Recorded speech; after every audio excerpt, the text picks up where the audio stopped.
circuit for Formulae's first visit to Indonesia, and this is where it sits in the grand scheme of the season. It's the start of the second half of the year. 2 races in Diriyah done, Mexico done, Italy done, Monaco done, Germany done. We've got a bit of Marrakesh, a couple of races in New York, some London and some Seoul to come before the end of the season. Dance, the head is over on the right-hand side, the tail over on the left-hand side in the traditional Kuda Lumping dance. There you go, there's your fact of the day. Wow. So, sunrise has just happened. Beautiful morning here in Jakarta. Very warm, very humid, which will be a topic of conversation over the course of the day. But Stoffel Vandoorne arrives as the championship leader. Yeah, we're going to have to deal with some of those. Trying to keep the tyres in contact with the tarmac as much as you possibly can. So De Vries, after doing the initial running right behind Vandoorne, now backs himself off a little bit of wheel spin on the exit as he comes over the line and down towards the first corner where Vandoorne is at the moment, turning into the right-hander. That's at 1, and now he gets right up to the wall before swinging it into 2 and 3. Robin Freins had a big moment there in shakedown yesterday. Then a left-hander of 4, and this takes you around the curve, around the Ancol Beach City Mall, and into turn 7. Car looking very lively. Yeah, I think it's down to a lack of grip. Look how dusty the circuit is. But the other thing to note, the car hasn't been straight yet at all during the lap. There's been turn 1, 2 and 3 are taken as one corner. It's just the whole circuit is a constant curve. One of the straight points is breaking into turn 13, so you're going to see big fights for real estate into 13 later on this afternoon. Then you come out into turn 16, where attack mode activation is located here at the bottom. Banked corner. Yeah. Vandoorne now into the final corner of 18. Out across the line, and the timing line is here underneath the lights there where Vandoorne goes through now. Oh, I think that De Vries just went in a bit deep. Has returned to the pit lane in the Rocket Venturi. Mortara still in the pit lane at the moment. Da Costa coming up towards 13. 11 and 12 look fun. Oh yeah, that whole section looks really good fun. Da Costa's car doesn't look fun though. It looks like it's sliding around a lot at the moment. Maybe he's got it set up for more of a grippy track. You can see as he gets to the brakes, the bag steps out. Just listen to him actually rather than listen to me here.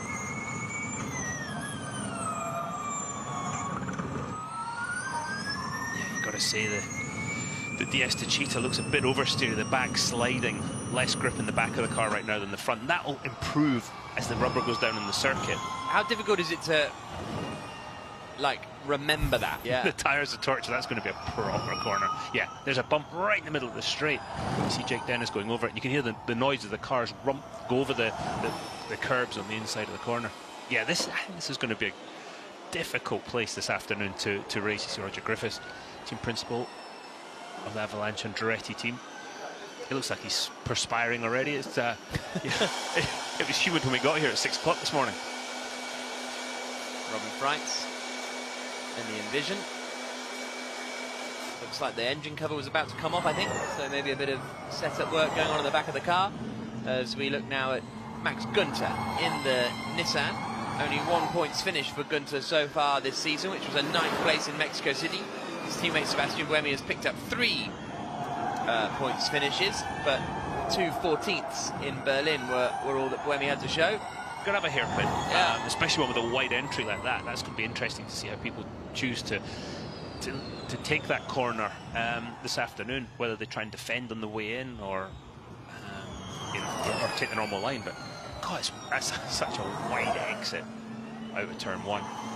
See the Grassy through, or sorry, out of Mortara through 4, 5, through the kink in 6, and over the bumps now into 7. And again, you're hitting those bumps, but the car's not straight. So yeah. That'll make their life interesting. Into 9 and 10. And then just to make things more difficult, the sun's coming up. Yeah. And the sun will be in the driver's eyes through a couple of corners. Mortara now down in Berlin, and then finished 1st and 2nd. He's in a great run of form at the moment, Eduardo Mortara. As he comes into the final corner, maybe held up a little by Antonio Giovinazzi, but he did get out of the way in the end. comes out across the line. Those two DNFs, second race in Rome and then Monaco, that really sort of blunted his championship aspirations at the moment. But the fact he's still P2, I think that shows how strong the rest of the season's been. And as a customer team, with Mercedes EQ powertrain, they've done such a good job this year. Yeah, really tremendous. Here's a look at Antonio Giovinazzi. Personal best in the first sector as he comes onto the bumps into turn 7. And I just wonder with Giovinazzi what we'll see this weekend, because it is a new track for everybody, which hasn't been the case at any point so far this season for Giovinazzi and for Ticktum. They've been sort of playing catch-up the whole time.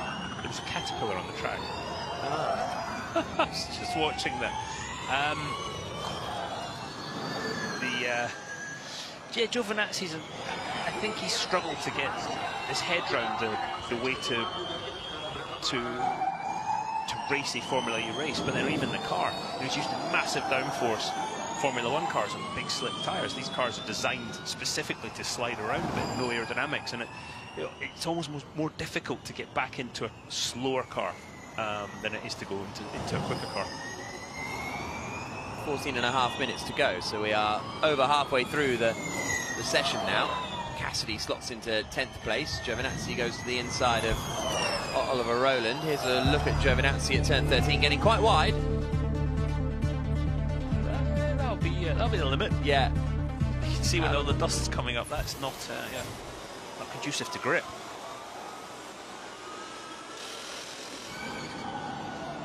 Here is Jean-Eric Verne in the DS Techeetah, coming out through 9 and 10. Through the quick 11 and 12. Then into 13, and he's 3 tenths up at the moment on Mitch Evans' time, which is quickest currently, but Verne is in attack mode here. So this is going to be our first 250 kilowatt lap, first full power lap of the session, I would suggest, as he comes into the final corner now. Through the right-hander, out across the line. And does Verne get ahead of Evans? He does by half a second. So that's the first full power lap, a 1 minute 8.703 for Jean-Eric Verne. 13 minutes to go. Yeah, looked fairly under control, which I did not expect. Yeah. Well, the track could have a hairpin, yeah. Especially one with a wide entry like that. That's going to be interesting to see how people choose to take that corner this afternoon, whether they try and defend on the way in or take the normal line. But God, that's such a wide exit out of turn 1. See the Grassy through, or sorry, out of Mortara through 4-5, through the kink in 6, and over that bumps now into 7. And again, you're hitting those bumps, but the car's not straight, so yeah, that'll make their life interesting. Into 9 and 10. And then just to make things more difficult, the sun's coming up. Yeah. And the sun will be in the driver's eyes through a couple of corners. Mortara now down in